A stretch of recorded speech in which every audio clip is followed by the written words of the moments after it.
Queridos irmãos, a paz do Senhor, quero agradecer a Deus a oportunidade de mais uma vez estar lecionando aos alunos da Faculdade Evangélica de São Paulo, a FAESP, extensão Francisco Morato, na coordenação do nosso amigo, pastor Diogo Medeiros, dando sequência à matéria de Doutrina de Deus. É um curso básico de teologia, né? E hoje nós estaremos entrando no capítulo 2 e capítulo 3, que vai falar sobre os atributos de Deus, né? Atributos, irmãos, para que de uma forma bem básica na explicação, atributos são características, né, essenciais de uma pessoa, né? E como nós estamos falando da pessoa de Deus, nós vamos ver aqui os atributos de Deus. Atributos é algo que é encontrado em Deus, pode também ser encontrado também em algumas pessoas, né? Mas nós vamos falar basicamente dos atributos de Deus, né? Atributos que revelam a pessoalidade e a moralidade de Deus, atributos mentais, atributos morais, atributos de propósito, atributos incomunicáveis e comunicáveis de Deus, né? Atributos, né, dividido entre incomunicáveis e comunicáveis, né? São o resumo aí desse capítulo 2 e capítulo 3 que nós vamos estar discutindo nessa aula de hoje. Lembrando a importância, tá, irmãos, de nós lermos o livro, nos aplicarmos na leitura, né, até para que o nosso conhecimento ele ganhe aí uma expansão, ganhe aí uma notoriedade, né, no conhecimento da palavra de Deus, né? Então, iniciando agora, né, o capítulo 2, né? Então, nós vamos falar sobre atributos que revelam a pessoalidade, a moralidade de Deus, né? Então, o que é atributo de Deus? A onisciência, né? Então, Deus ele é onisciente, ou seja, o Senhor ele detém todo o conhecimento, até mesmo aqueles que para nós, né, são coisas que ainda estão encobertas, o Senhor já conhece, né? Então, por quê? Porque ele é onisciente, ele é sabedor de todas as coisas, ele consegue, além de enxergar o nosso passado, o nosso presente, consegue também enxergar o nosso futuro antes mesmo que ele já venha à tona, né? Então, o conhecimento de Deus ele pode ser definido como Deus ele conhece plena mesmo a si mesmo e também todas as coisas, né? Então, é como dizer, Deus ele não é pego de surpresa, como eu e você, nós somos pegos de surpresa, né? Então, Deus ele não tem essa de, nossa, surpreender Deus em alguma coisa, não.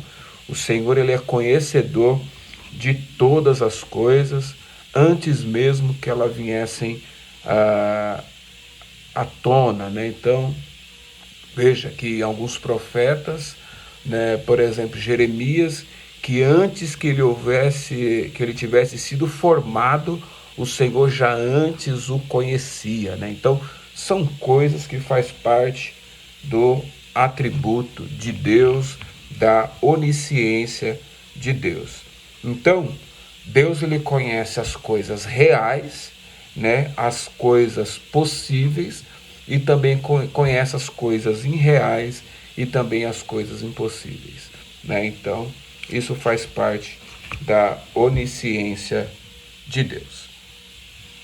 Outro atributo de Deus é a sabedoria, né? Então, o Senhor ele é sabedor de todas as coisas. A sabedoria de Deus significa que Deus sempre escolhe os melhores alvos, mas não é de acordo com a lógica humana. Lembra? O Senhor ele enxerga o nosso futuro. Às vezes nós achamos que muitas coisas fogem do controle, do nosso controle, mas não foge do controle, do propósito de Deus, né? Então, Deus ele sempre escolhe os melhores alvos, né, do meio e também a forma de chegar a esses alvos. Vamos dar um exemplo? né? Nós trabalhamos na igreja, temos alguns trabalhos e de repente nós estamos num culto festivo, um culto direcionado a um departamento de missões. Então Deus ele coloca no coração daquele que está à frente do trabalho alguns desejos. Olha, eu gostaria de fazer aqui uma caminhada cristã, né, um evangelismo. Eu gostaria de fazer alguns trabalhos de invite na internet, com propagação de vídeos, de temas voltados a esse departamento, né? Então tudo isso faz parte de alguns alvos. Quem que você quer atingir? Qual é o seu público-alvo? Né? Por exemplo, num culto evangelístico, qual é o público-alvo? Não, o público-alvo é aquele, eu quero atingir os novos convertidos. Não, eu quero atingir aqueles que estão afastados da igreja. Então é possível nós levantarmos uma relação de pessoas que por algum motivo ou outro estão afastadas da igreja, e aí o público-alvo desse trabalho será atingir esses irmãos. Não, o público-alvo é atingir toda a sociedade que está em torno ali da igreja. Então são as ruas, são os vizinhos ali, né, circunvizinhos ali da igreja local.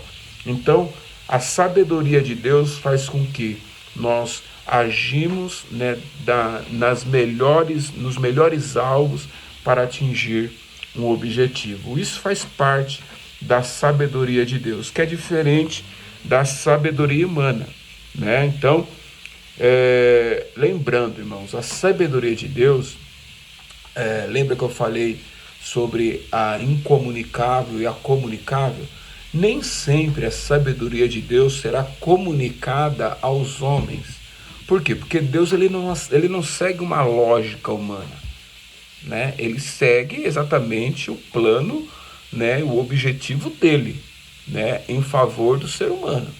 Mas ele não segue, né, uma lógica humana, né? Não é porque aconteceu olha só, você fez todo esse trabalho, você se esforçou, você trabalhou, você evangelizou, você fez todo, né, um procedimento sempre na melhor das intenções. Mas a sabedoria de Deus enxerga além. E vai ter dias que você não vai fazer nada, né? E Deus ele vai agir, né, de uma tal forma que vai salvar o pecador, vai resgatar o homem do pecado, vai tirar o homem lá do lamaçal do pecado. Por quê? Porque tudo isso está dentro do plano e do propósito do Senhor. Então isso faz parte da sabedoria, né? E faz parte aí dos atributos que revelou a moralidade de Deus, a pessoalidade de Deus. Falando agora, irmãos, sobre atributos morais, nós vamos falar de bondade, né? Lembrando sempre que bondade não é aquilo que eu acho bom, porque às vezes que existem situações que para mim é bom, mas para Deus não é, né? Então, e às vezes tem coisa que é boa, né? Boa, né? Que é boa para mim e Deus também acha muito bom. E o contrário também é verdadeiro. Então, Deus ele é bom, mesmo no meio das catástrofes, mesmo no meio onde há muita morte, mesmo no meio, né, de uma pandemia que nós vivemos aí. Nós tivemos aqui, somente no Brasil, né, já chegando aí na casa dos 650 mil mortos. Então, assim, mesmo nessas situações, a bondade do Senhor foi prevalecida, né? A causa da morte é apenas um meio de um homem justificar alguma coisa, né? Mas a bondade do Senhor, ela é soberana, ela prevalece sobre todas as coisas.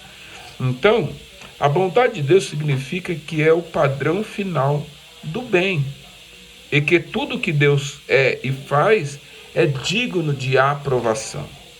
Nessa definição, a palavra bem pode ser definida, né, como digna de aprovação.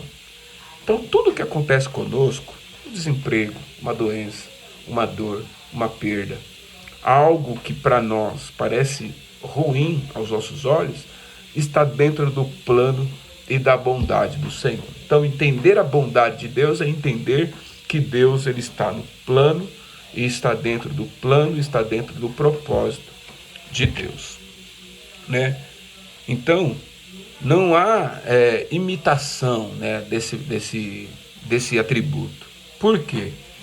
Porque por mais generoso que você seja, por mais boa que seja a sua intenção, sempre vai gerar aquele, mas foi bom para determinado público, mas não foi bom para o outro público. Então veja que na bondade de Deus, ele não tem que se justificar para um determinado segmento e para outro. Não, simplesmente a bondade do Senhor foi estabelecida e foi cumprida. O homem sempre terá que se justificar, né, por agir com bondade com alguém. Quer ver? Alguém te fez algum mal. Alguém falou mal a seu respeito. Alguém levantou uma calúnia, um falso testemunho a seu respeito. Para algumas pessoas, aquilo que determinada pessoa está falando está dentro, né, está correto. Mas para outras pessoas está fora. Você está entendendo? Então, para um determinado público parece bom, parece direito, né? Mas o caminho lá no final é caminho que leva a pessoa à morte. Mas o Senhor ele não precisa ficar se justificando dessa forma. Ele simplesmente é bom, né? Por isso que a Bíblia vai falar que Deus ele é bom o tempo todo. Ainda que haja morte, ainda que haja perca, ainda que haja ali, né, para o lado do ser humano, algumas razões para não acreditar que a bondade dele, né, tem sido, né, um privilégio. Amor, né, é outro atributo, né, moral do Senhor. O Senhor simplesmente nos ama. Quando nós olhamos, né, a palavra do Senhor, vai dizer que Deus ele criou o mundo e tudo que nele há. Então, nós vamos entender essa palavra mundo. Então, quando Deus ele amou o mundo de uma tal maneira, ele amou as pessoas. Quando nós olhamos essa mesma palavra mundo em outro contexto, a palavra vai dizer que o mundo jaz no maligno. Nós estamos falando do sistema, né? Então, o mundo jaz no maligno, o sistema do mundo, né? O sistema maligno, né, que já impera na humanidade, né? Então, nós entendemos já que Deus ele criou o mundo, né? Criou o planeta Terra, então nós estamos falando de Terra, que Deus amou o mundo, né, de uma tal maneira, então ele amou as pessoas. E quando nós falamos de mundo, que o mundo jaz no maligno, nós estamos falando de o sistema, que o mundo jaz no maligno. Então, entender o amor de Deus é lembrar lá de João 3,16, que Deus ele amou o mundo, amou as pessoas, de uma tal maneira que ele envia o seu Filho para morrer em favor de toda a humanidade. Essa é a maior expressão de amor que alguém poderia, né, expressar. Então, por mais amor que você tenha em favor da sua família, dos seus entes queridos, dos seus amigos, nada pode superar, né, o amor de Deus pela humanidade. Né? Por quê? Porque ele cuida, ele zela, ele protege, ele atende, ele socorre. Né? O nosso Deus, né, ele nos ama de uma tal forma que ele foi capaz de entregar o seu único filho para morrer em favor da humanidade, né? Então, nós vemos aqui a evidência do amor, né, de Deus em favor do ser humano. O amor, né, que nós temos em favor dos nossos entes queridos, dos nossos cônjuges, dos nossos filhos, né, dos nossos familiares, é um amor que também demonstra respeito, mas nenhum é capaz de ser como esse atributo de Deus, que é em favor de dar a sua vida em favor da humanidade. Um outro atributo de Deus é a santidade, né? A santidade divina significa que Deus é separado do pecado. O que é ser santo? Não é não pecar, tá? Ser santo é ser separado. Todos nós, quando nós decidimos seguir os passos descritos no Evangelho, né, descrito na palavra do Senhor, a palavra do Senhor vai dizer: sede santo como eu também sou santo. O que está dizendo? Sede separado como eu também sou separado do pecado, né, que impera hoje na humanidade. Rafael, você está dizendo para mim que nós somos pecadores? Irmãos, nós vamos pecar até o último dia da nossa vida, seja por ações, por palavras, por pensamento, né? Nós somos gerados em pecado, nós pecamos a todo instante, porém, a palavra santidade quer dizer ser separado. Então, o nosso Deus, ele jamais peca. Por quê? Porque ele é separado do pecado, né? Outro atributo, né, de Deus é a justiça, né, ou a retidão, né? Então, entenda da melhor forma, da melhor compreensão. O nosso Deus, ele é justo. Quando nós olhamos o símbolo da justiça aqui no nosso país, é uma pessoa, é uma mulher com os olhos vendados, como se estivesse numa balança. Por quê? Porque a justiça, ela não olha a pessoa, ela simplesmente tem que ser justa. Só que não é o que acontece hoje, né, na nossa sociedade hoje, né? A sociedade, ela acaba sendo injusta, né?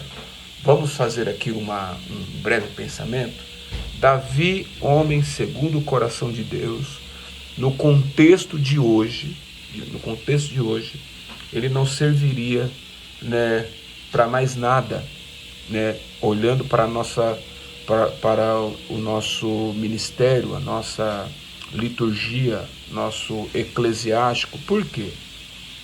Por conta do pecado que ele cometeu com Betseba. Então, analise comigo, irmãos. A pessoa hoje que falha, que peca, que erra, né, que comete aí uma infração, hoje ela sempre será subjugada.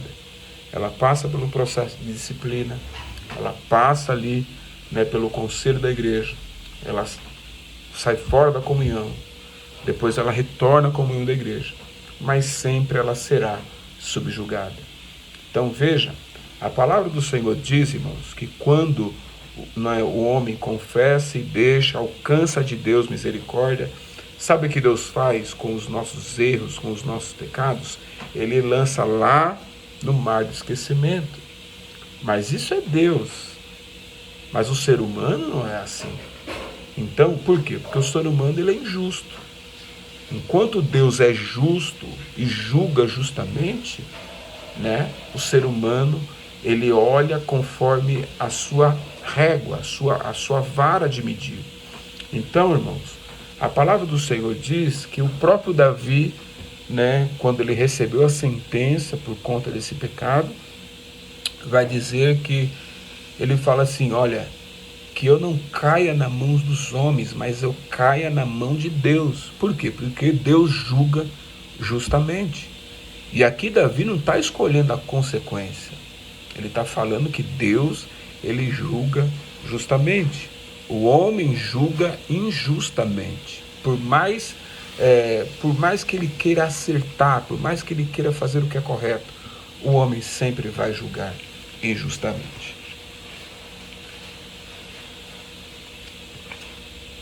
Deus também, ele é zeloso, né? A palavra do Senhor vai dizer que ele escolheu para si um povo santo, né, zeloso e de boas obras. E Deus, ele zela pelo seu povo. Deus, ele zela por você, ele zela por mim. Então, irmãos, que nesta oportunidade você possa compreender o tamanho do zelo pelo Senhor. Um outro atributo que é comunicável de Deus, e você já pode ter visto isso em vários outros lugares, é a ira de Deus. O que traz a ira de Deus? É ele se comunicar com a humanidade, deixar a sua vontade para a humanidade, e mesmo assim nós não reconhecermos, né, a grandeza, a soberania de Deus. Então, isso traz ira, né, da parte de Deus. Pode causar surpresa em nós perceber que com quanta frequência a Bíblia fala sobre a ira de Deus. Talvez isso que vem acontecendo com a nossa humanidade hoje, irmão, faz parte da ira de Deus. Deus está irado com o ser humano. Por quê? Ele envia o seu filho, ele salva a unidade, ele salva o seu povo.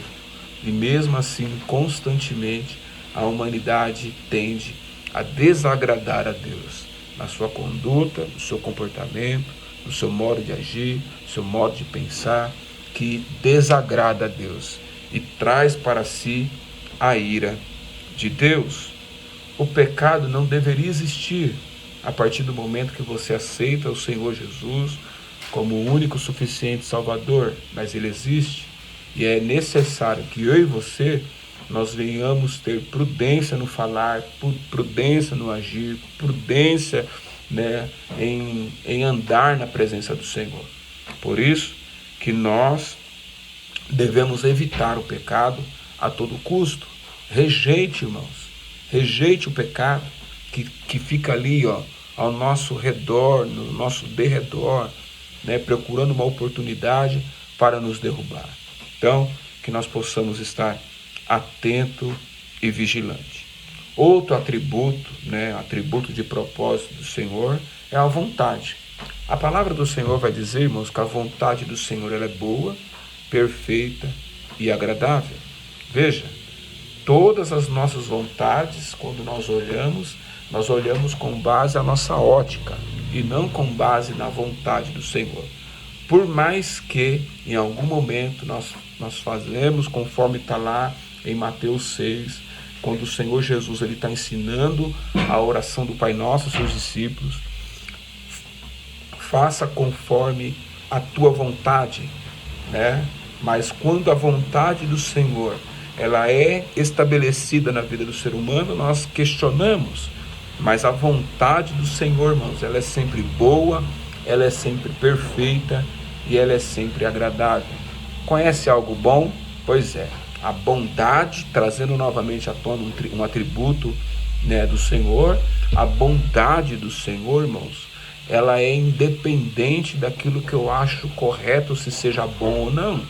Então é importante que você, amante do ensino, amante da escola bíblica, né, tanto do curso teológico como a escola bíblica dominical, entendamos que a bondade do Senhor faz parte da vontade dele.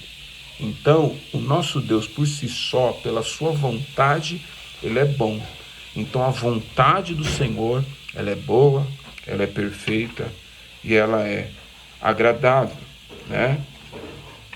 E nós vemos, irmãos, que Deus ele tem a sua vontade comunicável, que é a vontade revelada, e a incomunicável, né, que é a vontade secreta, né? Então, por mais que você não entenda o porquê de muitas coisas que acontecem na tua vida, saiba de uma coisa, está dentro do plano e da vontade do Senhor, tá?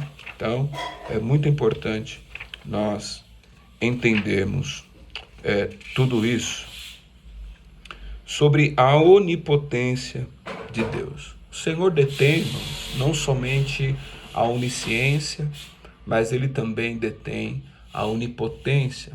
O Senhor tem poder sobre todas as coisas. Tudo está debaixo do poder de Deus, né?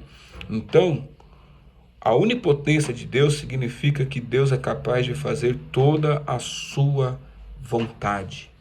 Então, tudo o que acontece na humanidade está dentro da onipotência de Deus, está dentro da vontade de Deus, né? Então, é importante nós compreendermos esse atributo, porque revela exatamente o aspecto moral, o aspecto do propósito de Deus de estabelecer a sua vontade.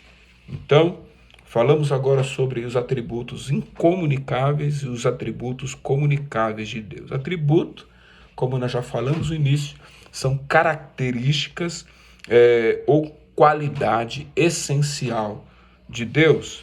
Então, um atributo incomunicável é a eternidade, né? Então, que vai ser revelado à humanidade a partir do momento quando Jesus ele vier buscar a sua igreja e arrebatar aqui da terra. Lembrando que arrebatamento significa tirado com pressa, ou tirado com força.